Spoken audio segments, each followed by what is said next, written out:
Hola, buenas noches, ¿cómo están? Soy Richard Fernando Font Saavedra, estudiante de Tecnología en Desarrollo del Software de la Facultad de Ciencias Básicas e Ingeniería de la UNAD.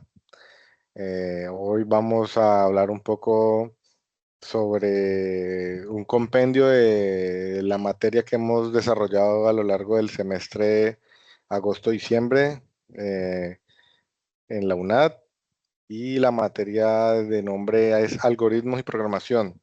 Entonces voy a hablarles un poco acerca de, digamos, principalmente del lenguaje Python, de lo que hemos venido trabajando con los comandos que hemos desarrollado a lo largo del curso. Eh, Les cuento un poquito acerca de mí. Soy de segundo semestre de la universidad.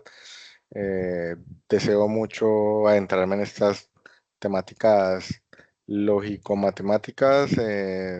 Tengo una formación, digamos, en términos eh, de la filosofía. Soy procedente de la Universidad del Valle en Cali, egresado de la Facultad de Humanidades, programa de profesional en filosofía. Me ha interesado mucho la aplicación del pensamiento humanístico al tema de la cantidad, digamos, de la matemática, de la ciencia y de la lógica. Entonces, por eso deseo especializarme en términos de la computación, la informática y todo este tema, digamos que podríamos hablar que se inició con Aristóteles y los estudios lógicos, y hemos venido pues desarrollando a lo largo del siglo XX con George Boole, con los grandes lógicos como de Morgan y las teorías, digamos, lingüísticas de Frege. Entonces, ese es mi interés. Bueno, entonces vamos a pasar un poco a hablar acerca de lo que hemos trabajado este semestre. Voy a compartirles la presentación que tengo eh, preparada para ustedes. Este video va a quedar público, entonces este es el último trabajo de la materia. Estamos, digamos, terminando el ciclo, entonces pues vamos a hablar un poco sobre lo que hemos venido trabajando. Les hablaba que soy del CEAT de Cali, aquí está mi nombre. Y bueno, entonces iniciamos recordando que pues el algoritmo es, digamos, una serie de pasos ordenados que nos permiten plantearnos una solución a determinado problema, en el que, digamos, es posible solucionarse dentro de una máquina de Turing, o digamos que es computable matemáticamente hablando. Entonces, esto, digamos, puede ser, digamos, codificado en diferentes lenguajes de alto nivel para que la máquina luego lo interprete mediante código binario o código lenguaje máquina primeramente. ¿Listo?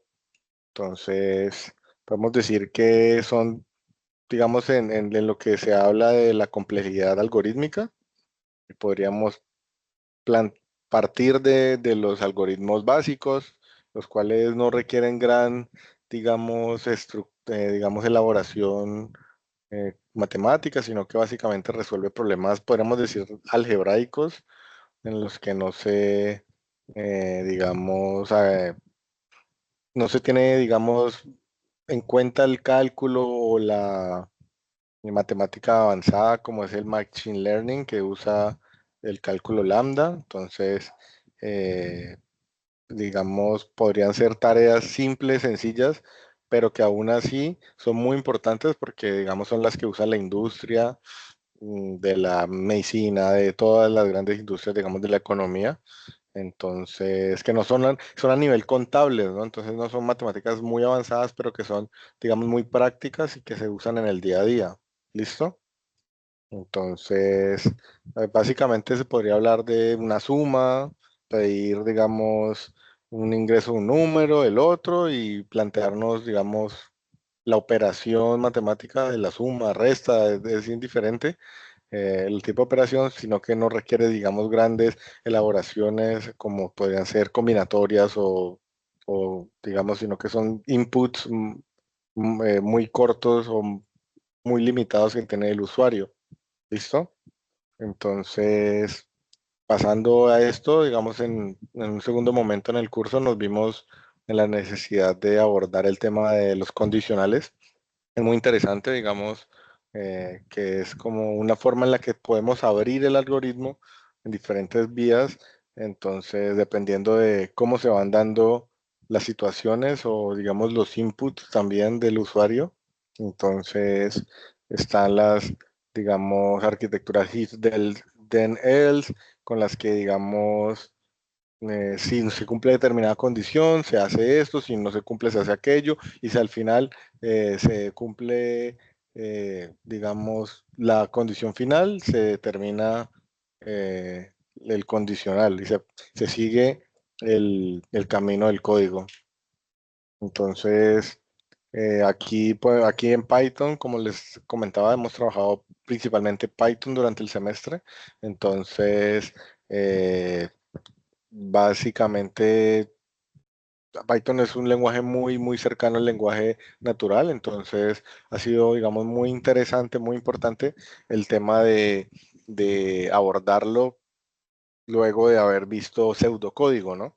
Entonces, se le pide al usuario que se le ingrese un determinado input, que es su edad, y el sistema o el código resuelve si es una persona mayor o menor de edad, dependiendo, aquí en este caso con el símbolo mayor o igual, se da, digamos, el camino a que si lo es, entonces eres mayor de edad y si no se es, entonces else eres menor de edad. ¿Listo? Pasamos al ciclo for, que es un ciclo repetitivo en el que se entra en un bucle a partir de una instrucción en rango, en lista, eh, y que además, digamos, nos sirve para no hacer las cosas manualmente, para, digamos, hacer que la máquina nos resuelva determinado problema que es repetitivo y no tener que copiar y pegar como se solía hacer, digamos, en otros tiempos. Entonces, mientras la instrucción se siga cumpliendo, se esté en el rango, se esté en la lista, se va a seguir ejecutando. Entonces, por ejemplo, aquí hacemos un rango con saltos, que es otra de las modalidades, esto lo quise traer como ejemplo, digamos, un poco más complejo, del saltos de 2, entonces verificar, digamos, la variable valor de 1 a 4 en saltos de 2, entonces nos da una salida de 1 y 3, porque a partir de 3 no se le puede sumar 2 porque haría 5, está fuera del rango, entonces eso es lo que el sistema nos resuelve el problema. ¿Ok? While es un código que nos sirve para cuando no conocemos cuántas veces va a repetir el ciclo, cuando deseamos que pare. Entonces se hace en dos formas, que es el while normal, que se ejecuta mientras la condición se siga cumpliendo, se sigue repitiendo hasta que la condición no se cumpla, y el do while, que es el que hace primero antes de verificar. El while, primero verificamos si la condición cumple y ejecutamos el bucle en do while, al menos, como dice claramente aquí, se ejecuta una vez y luego se verifica la condición. ¿Listo? Entonces, eso es lo que los diferencia de ambos. Entonces, aquí ponemos a contar al ciclo. Le decimos que mientras sea menor o igual a 5 nos imprima en sumas digamos, en iteraciones de uno nos imprima eh, el, digamos, el valor de la variable contador. Entonces, en la salida sería 1, 2, 3, 4 y 5. Se termina el bucle en ese momento. ¿Listo? En las listas y las tuplas, la diferencia básica es que, digamos, las listas son modificables.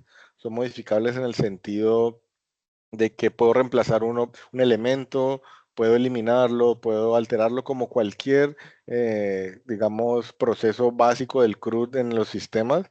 Entonces, es importante, digamos, esto porque es, digamos, más flexible que las tuplas en las que yo necesito que los datos permanezcan siempre, no me los sean, no se me sean modificados. Entonces, en ese sentido, es importante estar como, digamos, congelando la información y eso es lo que diferencia las tuplas de las, de las listas, en este caso, pues nos damos cuenta que una lista digamos, diferencia porque se hacen con corchetes cuadrados. Aquí tenemos la lista manzana, banana, cereza y le pedimos al sistema que nos imprima la posición 0. Estamos accediendo a un elemento que es el 0, me imprime manzana.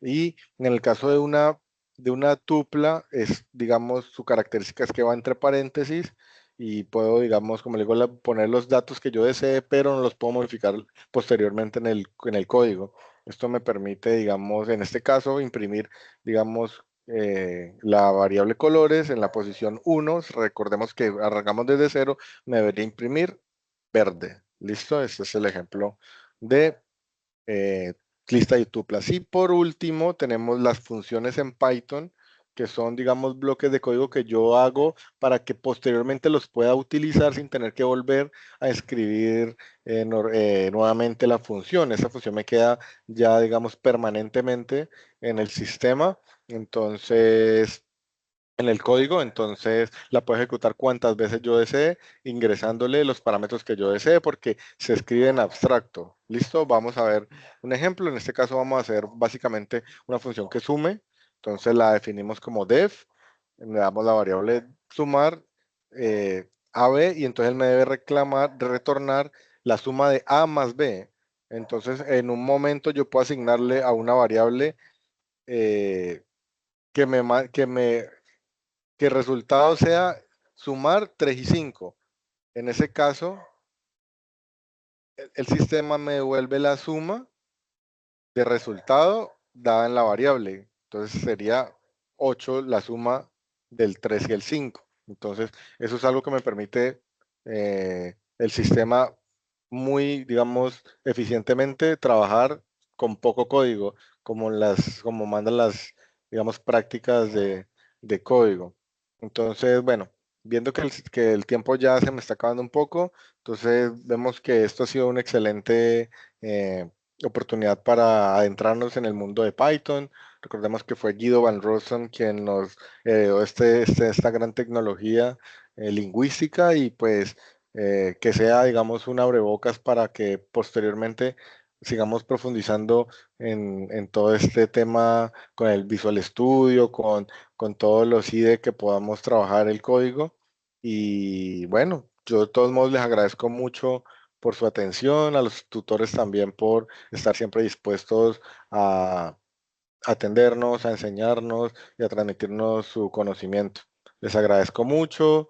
eh, yo de mi parte también estaré pendiente a cualquier comentario que tengan mis compañeros, mis tutores. Y bueno, ha sido un riquísimo, un enriquecedor semestre, y espero que nuestra carrera siga dándonos esos frutos y preparándonos para el mundo tecnológico en el que vivimos actualmente. Se los agradezco mucho, que tengan muy buena noche.